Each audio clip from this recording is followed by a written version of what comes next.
He's acted across from some of the biggest names in the business: Mel Gibson, Jim Carrey, Christian Bale. He's been featured in one high-profile film after another, like The Patriot, What Women Want, The Butterfly Effect, The Number 23, and the hugely anticipated Western 3:10 to Yuma. He's even conquered the television medium with an unforgettable performance as Bobby McAllister in the fantastic series Jack and Bobby. Perhaps the most amazing aspect of his career is that it's just beginning.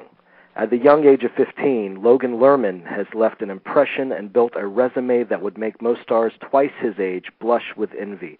His performance in the sure-to-be classic remake 3:10 to Yuma has already earned him raves from Todd McCarthy and Variety, who singles out Lerman's memorable portrayal of a kid ready to skip adolescence and burst into full-blown manhood.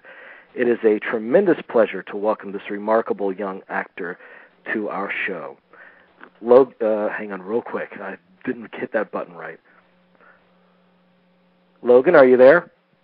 Hi, am I on? Hey, you are on. Welcome to Movie Geeks United. Hey, how's it going? Hey, it's going great. Thanks so much for calling into our show tonight. Of course, yeah. The movie's great, and I'm dying to promote it. Hey, we cannot wait to see it. We're dying to see it. Yeah, it's true. It's a fantastic movie. I saw it for the first time like a week ago, and I was just in awe. It turned out so well. Now, did you see this at a premiere or a private screening, or? I saw a rough copy of before they went through editing changes and visual effects and stuff like a month ago, and it was still great. But after everything, I just saw it at the premiere with and I took like my best friend and family members and saw it for the first time, and it's just a fantastic movie. Oh wow! Yeah, it looks fantastic. Cannot wait to see it. I want to definitely talk to you more about that movie, but first I want to. You were raised in Beverly Hills, correct? Yep. Yeah. Now, did you always want to enter the acting field? I mean, actually, my family has like no background really in film at all. Yeah. I just at a very young age just really wanted to get out of school and become an actor and just do it for the hell of it, to be in front of a camera. But luckily, I'm just so happy that I'm actually interested. Really have an interest for filmmaking now. I was like a couple years ago, I just really started loving movies, and I'm a huge movie buff. I've seen everything, and I just want to make good movies now and be a part of, just fantastic pieces of art, and that's what I love. Now. Well, what kind of movies that you've seen have inspired you the most in your craft? Well, I mean, I haven't done enough yet to really, express my, artistic style. Yeah. But, movies, God, I love everything. I love, Michel Gondry's stuff, the Spike Jones stuff, Wes Anderson, just really abstract. Oh, this guy's got great taste. Yeah, of course, but, the all-time best, in my opinion, is definitely Kubrick. Oh, wow. Thank you.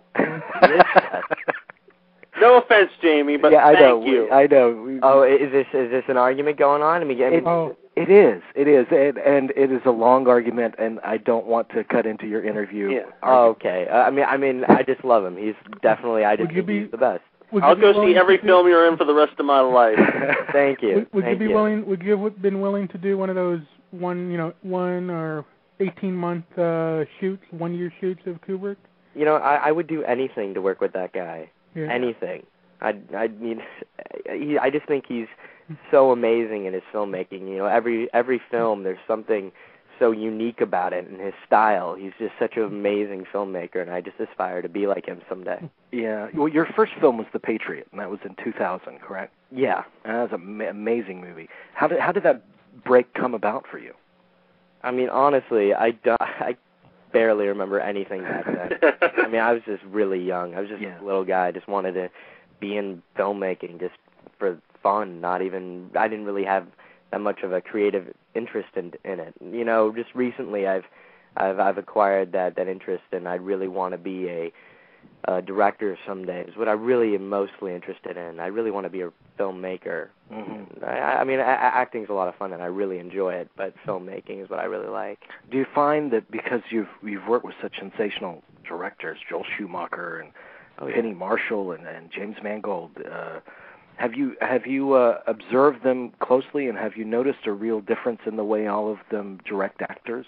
Oh yeah. Every movie I work on, I just learn so much from who I'm working with. 310, which is coming out, it was just, an honor to. I mean, when I first found out that I was going to audition for it, they told me it's a James Mangold movie, and Faden Papa Michael's going to be, the DP, and I just, went crazy and said I had to do it because they're amazing filmmakers, one of the best out there right now.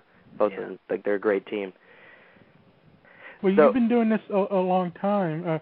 I'm curious, those early films, like you said, when you were little, like The Patriot and What Women Want, now that you're getting, more mature, can you go back and watch those films objectively, or are those kind of like, seeing old home movies where, certain films I just can't watch to them, those movies are great. Like, I enjoy them, but I honestly just can't watch them and look at myself.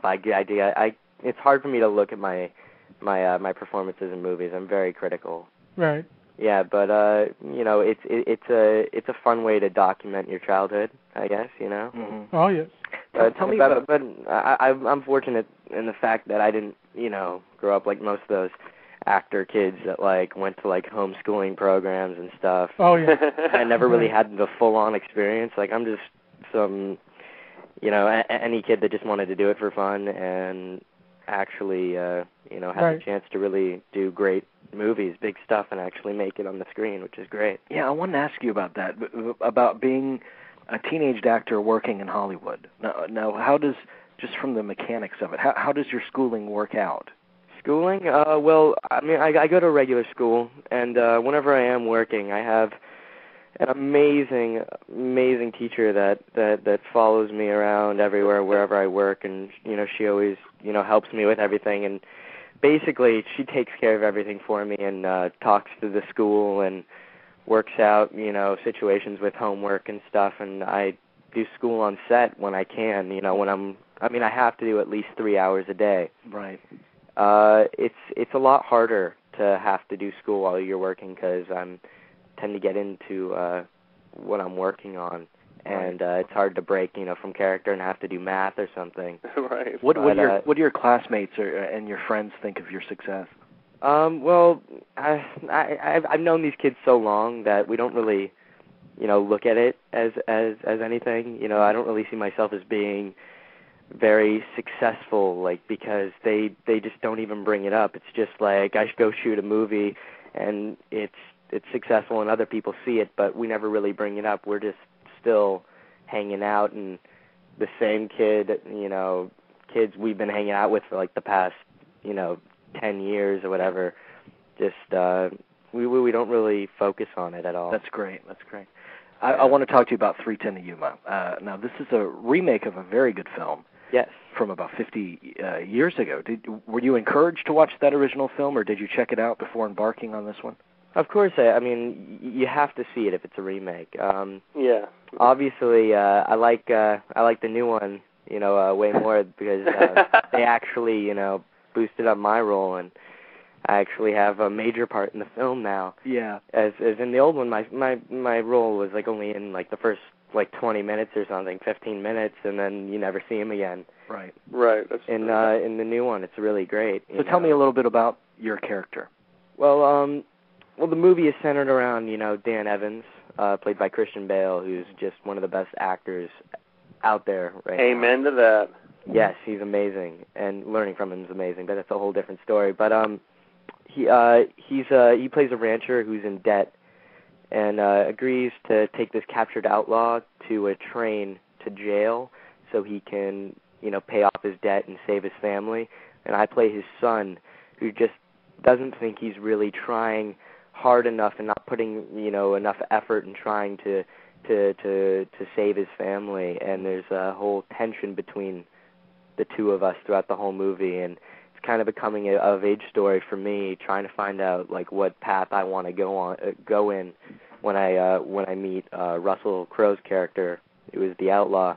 Which direction do I want to take, kind of a thing. It's a really interesting movie. The storyline is it's a pretty simple storyline.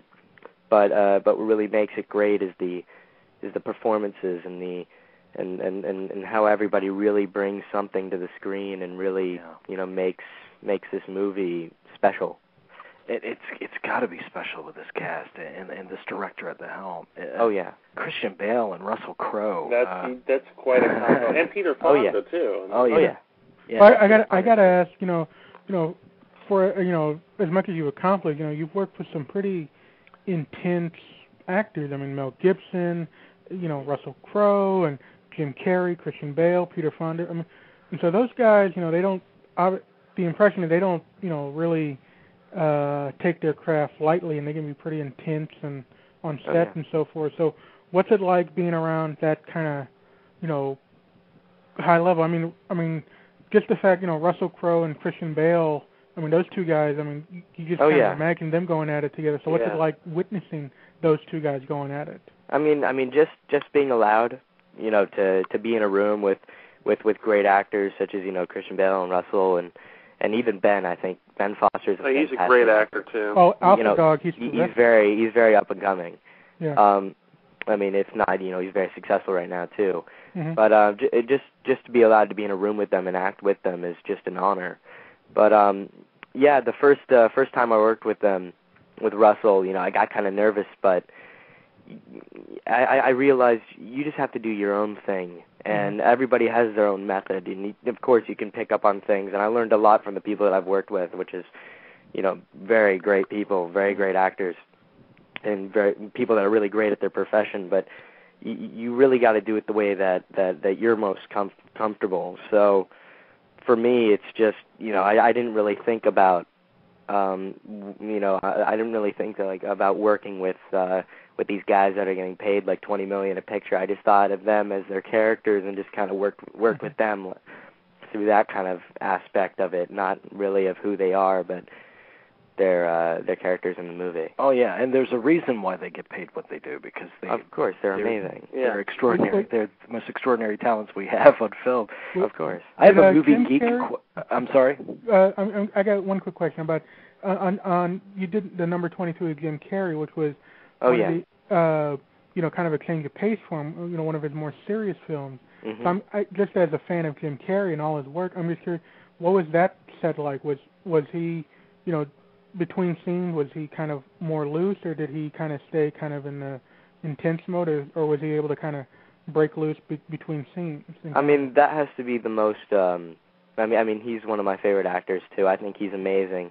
I think he's totally underrated for being a dramatic actor. Like, people really don't realize that he's this amazing dramatic talent. Mm-hmm. A lot of people just think of him as, just some comedic actor. It's really not true. Dramatic roles that are better. Oh yeah, I mean, I personally love him more as a dramatic actor.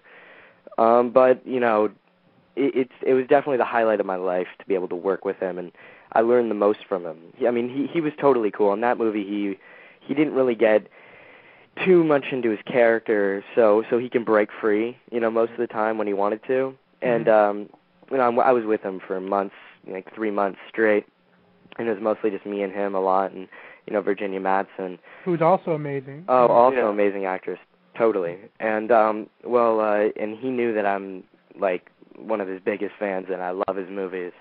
And he'd just sit down with me for a couple hours and just talk to me about everything that happened on these movies that I admire, like, Man on the Moon and Truman Show, and he'd just tell me how he made them and, what he was going through and what he did and, like, how stupid he was at times and how he got into a character. And that's how I really learned, how to really get into a character and really, become, who you're playing.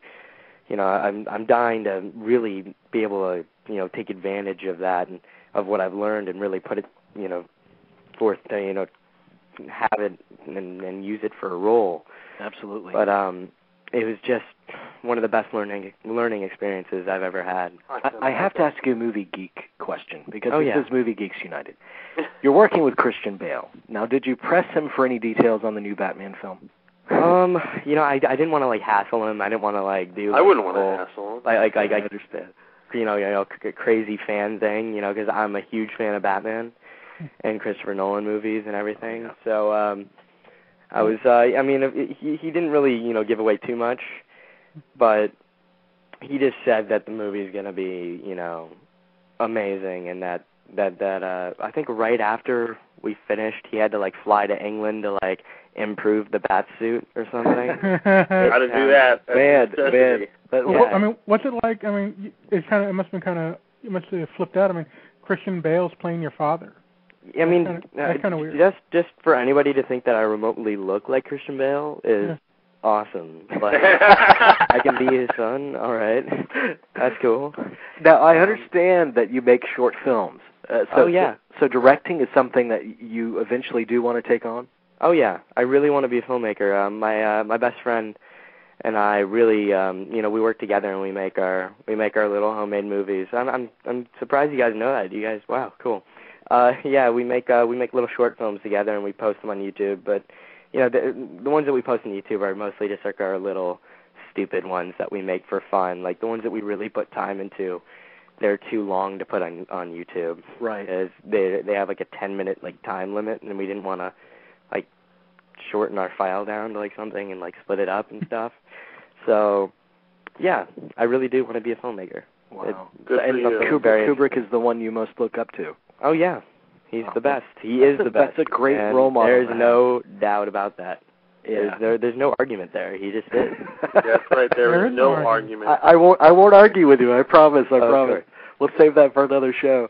Logan, I wish you the best of luck. Yeah. And thank you very much. This movie has a sneak preview, 3:10 to Yuma sneak preview Sunday evening, correct? Yeah, while we're on the air. Yes, Sunday evening. And then it opens the following Friday, correct? That's correct, and everybody go see it. We'll make sure that they do. I'll be there as soon as I can.